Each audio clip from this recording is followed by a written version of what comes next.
The humble movie review. We all love them. Well, some of us hate them, but mostly we love them. Isn't that right? Yeah, I guess. That's why I'm proud to present the very first Best Review Award at the first annual This Week I Watched Awards. Proudly brought to you by P&A Enterprises. How exciting! I'm very happy to see all our nominees here tonight. Let's get to it. The nominees for Best Review are Bone Temple Review by Karl, Send Help Review by Karl, a Minecraft Movie Review by Karl, and finally, Superman Review by Karl. The award for Best Review goes to...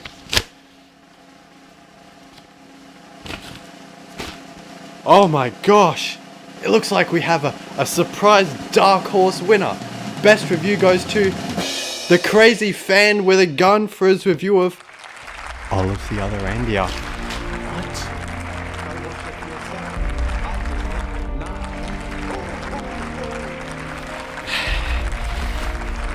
That's right. This week I ruined your precious little award show. Who's the crazy fan with a gun now? Still you. Can we get security in here or something? Guards! Guards! You'll never take me alive! Well, at least it wasn't me this time.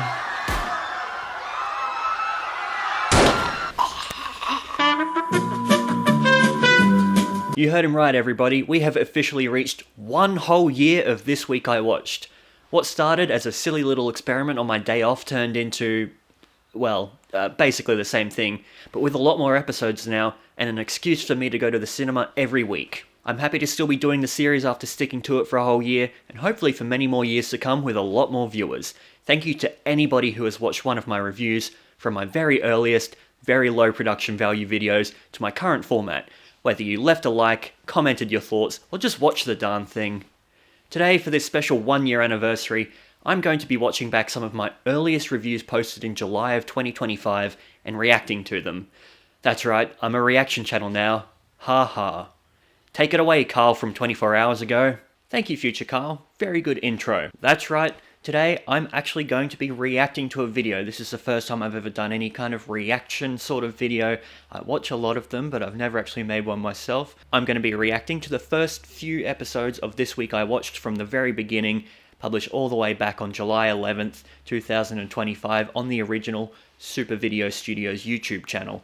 I'm just going to be looking at these videos. This is a raw reaction. I haven't watched them in a long time, probably because I'm embarrassed of them, but I'm going to be watching them now. We're going to get all my reactions. Without further ado, we're not actually going to be watching a review first. We're going to be watching the Director's Cut Episode 5, Physical Media is Great, which is where the series actually came from. I just kind of came up with that off the top of my head. And I was like, hey, every time we do one of these videos, we should just talk about something we watched this week. Without further ado, again, let's go. Classic intro. Before we begin, it's time for a new segment that we're calling This Week I Watched. Wow. This week, I watched the Fallout series with my dad on Amazon Prime. I give it 1, 2, 3.5 thumbs up. We're already doing the thumbs up. That was the thing I came up with. I didn't want to do the 5 stars thing because everyone kind of does that, and that's Letterboxd's thing, I guess. Well, not entirely, but that's all everyone uses nowadays. And the thumbs actually come from Ebert and Siskel. Roger Ebert, Gene Siskel, they had a movie review show back in the day. I'm pretty sure they used thumb rankings, and it was 1 thumb up, 2 thumbs up, 1 thumb down, 2 thumbs down, and that was like good or bad, I guess. So I just combined the two. It's, I guess, my signature thing. I don't know if anyone else has done it. It's probably an easy thing to mash up in your head, but I like to think it's original. Well, this week I watched the film Where the Wild Things Are by Spike Jonze. Good film. I give it 5 thumbs up. Gee willikers, that's a really high score. It- That's the highest score we've had so far. My word. Yeah, because it's the first one. It's the first one, first of many. That video was originally published in May of 2024. So it took a while for me to actually pick up This Week I Watched again. We didn't do it in any of the following desk videos, unfortunately. I guess we just kind of looked at it and we were like, this is unnecessary, this is a waste of time. I like how I only went up to 5 thumbs though. Nowadays it's out of 10. Now we come to our very first review in the studio. As you can see behind me, I'm in the same studio. It's my office, which I haven't used in the 10 years I've lived in this house until starting last year, because it was very dank and musty in here and full of old crap. This one, very primitive, but you can still see everything in this video has come back in some way or form today. Let's go. This is 28 years later, I believe. Welcome to This Week I Watched, where this week I watched the film 28 Years Later, directed by Danny Boyle. Mustn't have had a very good microphone back then. As you can see, it's in the video format. It wasn't shorts yet. 28 Years Later is a sequel to the 2002 zombie horror film, which starred Cillian Murphy, but also serves as the first installment in a planned trilogy starring Aaron Taylor Johnson, Ralph Fiennes, and newcomer Alfie Williams as the protagonist, Spike. Don't really have the cadence or the rhythm down yet of my very fast-paced delivery on this show. And you can probably tell, if you can't, I don't have a teleprompter yet. I'm reading off my laptop screen, which is probably the same distance my laptop is now from me, constantly looking back and forth, and because the camera was so close to my freaking face, you can see my eyes darting off every 2 seconds. Father Jamie as they venture onto the quarantined British mainland to undergo Spike's coming-of-age ritual, a tradition long present on their home of Hope Island, an isolated community of survivors. I wasn't even cutting. It was all one take, believe it or not, which nowadays I very much prefer the cuts because it allows me to screw up as many times as possible. That stalks them and gives the movie some of its most gruesome kills. After returning with his mother Isla, Spike seeks out the infamous Dr. Kelson. We are over halfway into the video and I'm still recounting the plot. That was fixed very quickly. Nowadays it's all one sentence of plot, one sentence of actors, and then it's all review. Multiple paragraphs of review. I kind of have a format where I talk about certain things in certain orders. This is just summary and then rating at the end, believe it or not, which I'm glad I fixed that. Though you'll be far better off if you do. 28 years later gets 8 out of 10. My cat had bumped the tripod. Yeah, that was before I started shutting the doors in here when recording. If she hears my voice, she runs in and just starts screwing around with everything. That was just, I didn't want to re-record it at that point, so I just left it in. It adds some character, surely. You can see the font colors, we're kind of halfway there. It's pretty much the same thing, it comes up while I'm talking. I haven't really changed that yet, and it's already the 8 thumbs out of 10, not stars. Thanks for watching. No, that's a wrap. Interesting. I don't actually remember when I started doing That's a Wrap. I'm glad I do. It's my catchphrase.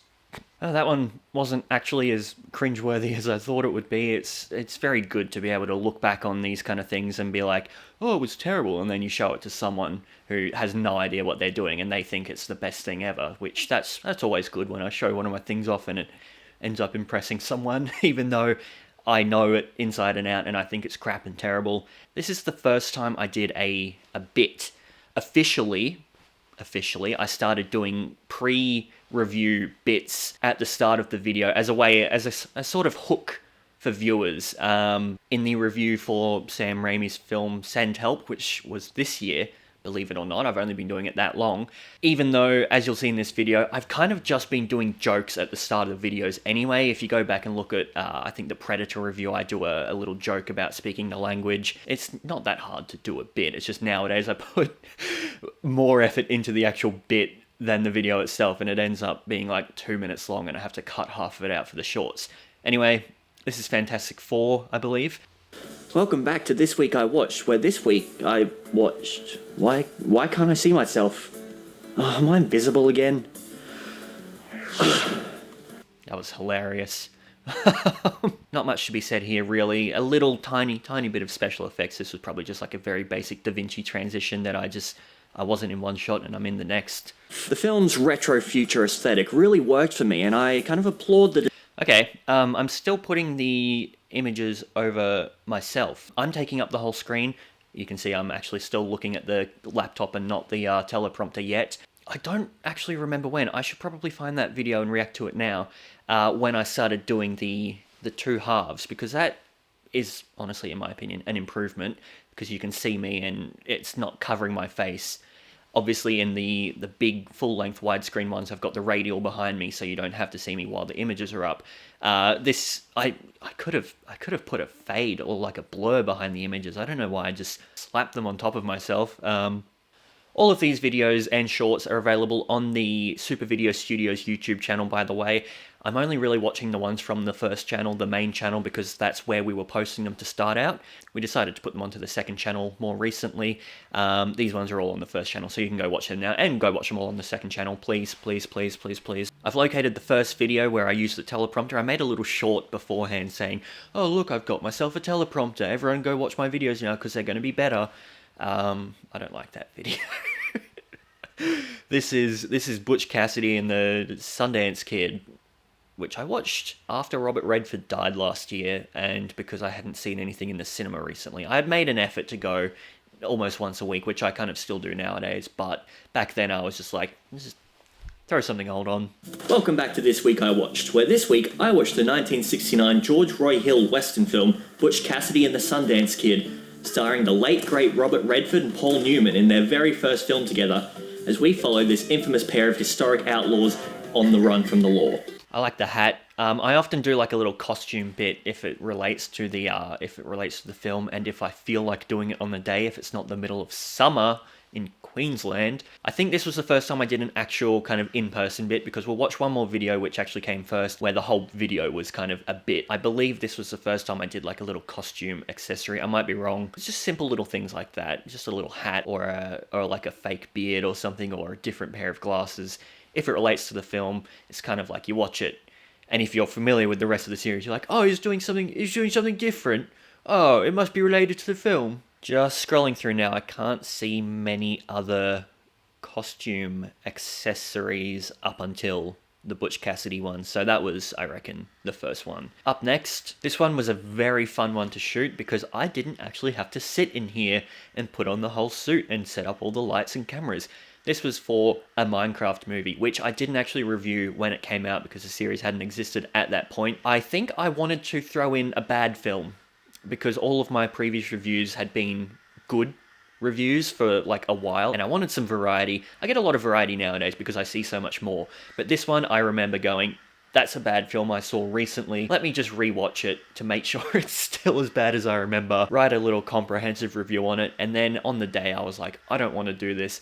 I am going to build this studio in Minecraft, set up a second player to record myself sitting in here doing the movements that I would normally do, move my head around, made myself a skin that looked just like me, just shot the audio in here, just read off the script as I would without having to worry about do-overs or eye contact or anything like that, and then I just went in the game and I just moved around for as long as the review went. Let's have a watch. Welcome back to This Week I Watched, where this week I watched the 2025 video game adaptation, a Minecraft movie, directed by Jared Hess. That really does look like me.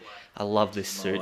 Danielle Brooks, Emma Myers, and Sebastian Hansen. This was a fun one. When the next Minecraft movie comes out, I'm going to do the exact same thing. I still have the world up on my computer somewhere. I might show you in a second. Nowadays, yeah, I probably would still put that much effort into a bit. I say as if I'm not doing more effort as I go on. Oh god, if they make another Lego movie, I'll probably force myself to do the whole thing in Lego stop motion. I'm not going to go through all of these because there's so many, and I'm only really talking about the first few, but I'm also talking about the evolution of the series. You can kind of see from the thumbnails of these, I'm doing more and more costumes. I'm doing kind of themed lighting. I've got this new RGB light behind me, where I kind of correspond it to the color of the film, if that, like, not the official color, but how the film feels. That's really pretentious, but if it's a horror film, I'll do it red. If it's sci-fi, I'll do green or something. You can see here I've got a lot of colored kind of different bits. You can see a couple of costumes. That was my Good Luck, Have Fun, Don't Die, where I wore the backpack that kind of looked like the character. My Nirvana the Band movie review, I probably could have worn the hat. I regret not wearing the hat. These ones are some of the first few bits. Like I said, Send Help was the first official bit, and the effort kind of just kept going up from there. Some of them are really low, like the Scream review, where, again, it started as a hook. So I just did a little joke at the start, and then we went straight into the review. Send Help, my first review, it was just me going, what would you do if you were stuck on a desert island with your boss or something? And then I had a bit at the end, like a post-credit scene with my cat. The bit process, I just kind of look at the film and I go, what happened in this film that I could feasibly do in this little room just on my own? I duplicate myself and play multiple characters, sure, but what can I do that relates to the film, but it's also funny? I think we'll watch my The Mandalorian review, because that was the bit I put the most effort into. I did, as you'll see, a full stop motion sequence at the beginning, and it's just kind of a good modern day review for me to look at. Focus.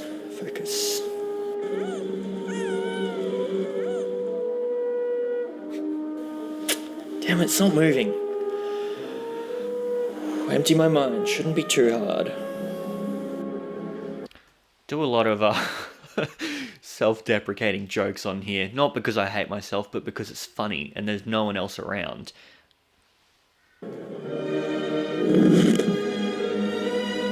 Oh my god, it's moving, it's not moving. Damn it! The bits with the little baby Yoda, that took me forever. I was sat in here, cramped over, had my light on, had my camera on, had the little baby Yoda, and it wasn't on like a solid surface, so it kept moving around. I had to keep repositioning it. I didn't actually know what I wanted the movements to be. I just knew I wanted to wave his little hands around. Like I said, if I ever do like the Lego movie as a review, I'll probably end up having to shoot this whole thing in Lego stop motion. God. But yeah, that's kind of the quintessential modern day bit. This is obviously, I'm looking at the shorts version of this, so it's cut down to 3 minutes. Nowadays, I'm doing a lot longer reviews, 4 to 5 minutes as a big review, and then we kind of cut it down to be... Then we just kind of cut it down for shorts to kind of get the audience in. The bits often end up suffering because they are the longest bits, but I just kind of get to the joke a bit quicker. I don't really drag it on as long as I do in the official videos. This one, classic bit, little reference to the movie, a joke about me, a joke by me, and I die at the end, which is a trope, a staple nowadays. Well, I like to think that's a pretty good history of This Week I Watched, some of my earliest videos. Not as cringeworthy as I thought it would be, actually. I really enjoyed watching those first few videos back when I didn't know what I was doing, didn't have any production value. Well, yeah, that's it. Back to you, Karl from the future. Thank you, Karl from yesterday. Well, I didn't actually plan an outro for this bit, so I'll just say thank you all once again. See you in the next video, and that's a wrap. Can I go now, please?